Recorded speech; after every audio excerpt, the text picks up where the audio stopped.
So today I'm going to give you a free workout that anyone can do, whether you are too lazy to get in the gym and work out every day, or you don't have time to get in the gym every day.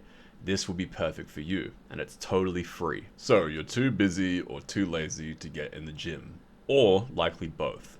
And I get it, a lot of us have jobs, family, friends. If you're lucky, you have a wife, you have a kid, you have kids. You have all these things that take up your time and make it harder to get 6 to 8 hours a week in the gym. Or very likely, or you are also lazy. You don't like working out. You like the results, you like looking and feeling better, but you don't like it as much as you like sitting on the couch and doing nothing. So if you don't like spending hours a day in the gym working out, there is a solution. And you very likely guessed it, it's high intensity, or one set to failure training. With high intensity training, you can easily get 6 to 8 hours worth of workouts into about 30 or 40 minutes once a week. Now you might be thinking, how the fuck am I going to cram in 8 hours of workout into 40 minutes? That just doesn't seem possible. So today I'm going to give you a free workout that anyone can do, whether you are too lazy to get in the gym and work out every day, or you don't have time to get in the gym every day.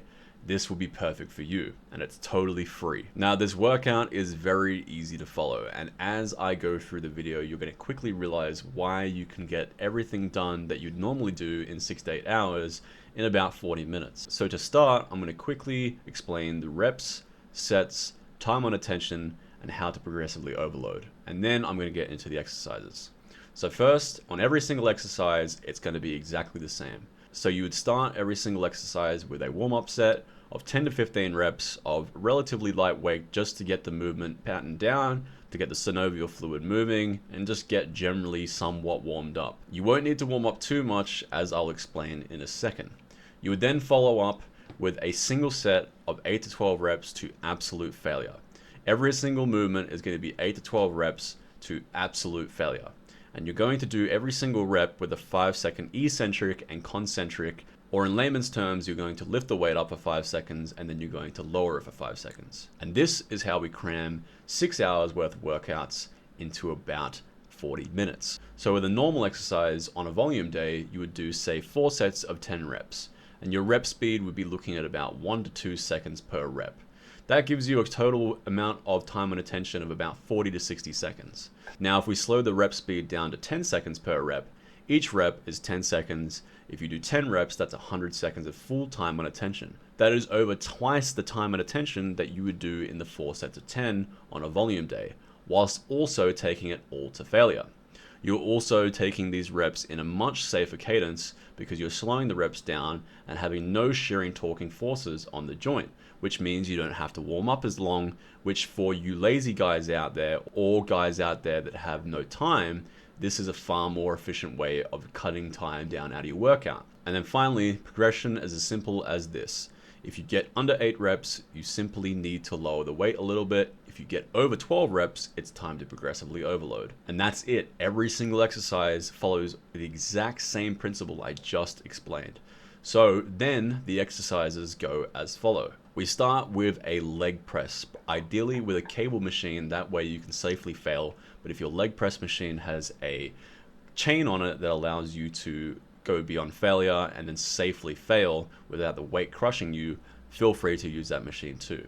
We're using the leg press over a squat, as leg presses are easier, thus for you lazy guys more adherable, and then also you can take it to failure without potentially injuring yourself, having a bar stuck on your back when you can't get back up and finish another rep. We then have 2 optional accessory movements in a leg extension and a leg curl. This way we can hit the quads with a bit more isolation and the hamstrings with a bit more isolation. But again, this is optional. If you're too lazy or don't have time, you don't necessarily have to do these optional movements. Then we have a mandatory chest press, ideally with a machine or dumbbells, as you can safely fail without getting pinned down by the barbell. Followed by a fly of sorts, ideally with a machine or dumbbells once again, and again, this is optional.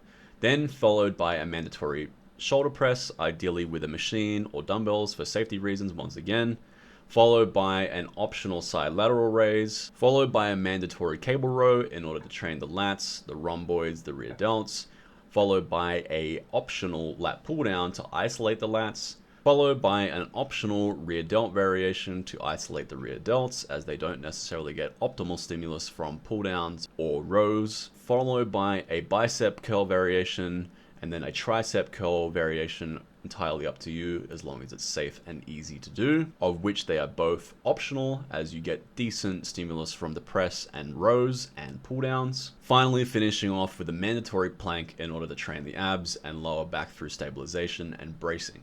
With the plank, it is slightly different. Obviously, you can't do 8 set to 12 with planks.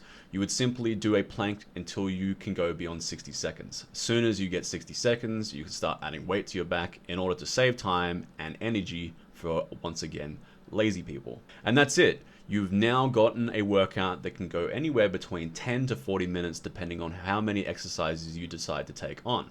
A few additional exercises you might want to add if you have the time or are not too lazy would be a neck curl and some shrugs and some calf raises in order to get the full picture of the physique. And then perhaps a dead hang or some variation that will train your forearms. Ideally the dead hang, because it does a decent job of training the forearms on a holistic level. It is also very easy to do. You would just do it in the same manner of the plank. Soon as you get 60 seconds, you would immediately start chaining weights to yourself in order to consistently go under 60 seconds to save time and energy. Now, one thing you want to note is when you take a set to failure, you want to mechanically fail. You don't want to get to the point where you feel like you can't do another rep. You want to get to the point where you simply aren't able to complete a rep. So there's a difference between going, oh, that felt like I was about to fail, I'm going to stop now, and then actually going, oh, I feel like I'm about to fail, let's try anyway. That's true mechanical failure. That's every motor neuron, every muscle fiber being recruited. So there is a difference between mechanical failure and mental failure. And again, if you're super lazy or you have fuck all time, you can do the 10-minute variation with the big four. All you need to do is the leg press, the chest press, the row, and the plank. And you're getting probably about 80% of the way there. You might miss out on some little minor details like biceps, triceps, forearms, things like that. But overall, you're going to have a better physique than most people. You're going to be stronger than most people, and you're going to feel better than most people from 10 minutes once a week. If you can't do 10 minutes once a week, then you're either a total Sigma grind set motherfucker that never sleeps and just all business, you're a single mom, or you're a paraplegic. If you're none of those things, then you have no fucking excuse. You can do that once a week, 10 minutes. And then on top of that, if you opt in for the very easy 10-minute variation, there's no shame in that. You are trying to create the habit. And then over time, you can progressively overload the movements, not the weight. You add more movements over time. So the first month, you might only do the big four variation. And then after a month, you might go, oh, okay, I'm in the habit now. I'm used to this. This is getting pretty easy. I'm going to add the biceps and triceps because I want to isolate my arms a little bit. And then you might go, oh, I'm going to add some rear delts, and I'm going to add the lat pull down because I also want to get bigger lats because my rhomboids and everything are getting hit, but my lats are lacking a little bit. And then eventually you have this full-fledged workout hitting every single muscle once a week that is totally sufficient to get you at least 90% of the way there. You might not be getting the same gains that you would get from training maybe 4 times a week, like a Dorian Yates high intensity training, or my personal piss and vinegar training where I train 6 days a week and get really specific. But you'll get like 90-95% of the way there. And I'd argue you'd have far better results than you'd be doing volume workouts 6 to 8 hours a week where you're not really getting intense. You're not taking shit to absolute failure. And as I just exposed, you'll be likely getting less time and attention in the long run, which is all volume is about. I'll finish this video by putting something in perspective. Exercise is like anything else. You're just trying to create a habit. I recently read a book by James Clear called Atomic Habits. And I'd already taken high intensity on, and I'd start consistently training again after years of inconsistently doing volume work because the habit was easy to create. But there was other habits in my life like cleaning, yoga, etc. where I was inconsistent. I didn't create the full habit yet. And in the book, there's a 2-minute rule where you just do things for 2 minutes, make it too easy to fail, and that way you create the habit and slowly make it harder over time. So I started doing yoga 2 minutes a day rather than 30 minutes a day and burning out and then not doing it for months on end. Then over time, I'd add more and more time every week or every month. I'd add 5 minutes until now I'm consistently doing 30 minutes every single day of yoga because it's now a habit. The same thing can be done in exercise science. Just do the bare minimum. And in this case, it's going to get you about 80% of the way there anyway. And you only need to do it once a week, 10 minutes, and then you can make it harder over time. That is the single best way of making a habit, is make it as easy as possible that you can't fail. And then once you are in the habit, you can then make it harder. So this video has been helpful, and I genuinely think a lot of you guys are going to get a lot out of this. If you're having a hard time getting in the gym, whether you're too lazy or have no time, let me know below. I'd like to hear what you guys think. I think a lot of you guys are going to find in the next 6 months you're going to be actually making good, consistent gains. And until next time, like, subscribe, all that good shit. See you cunts later.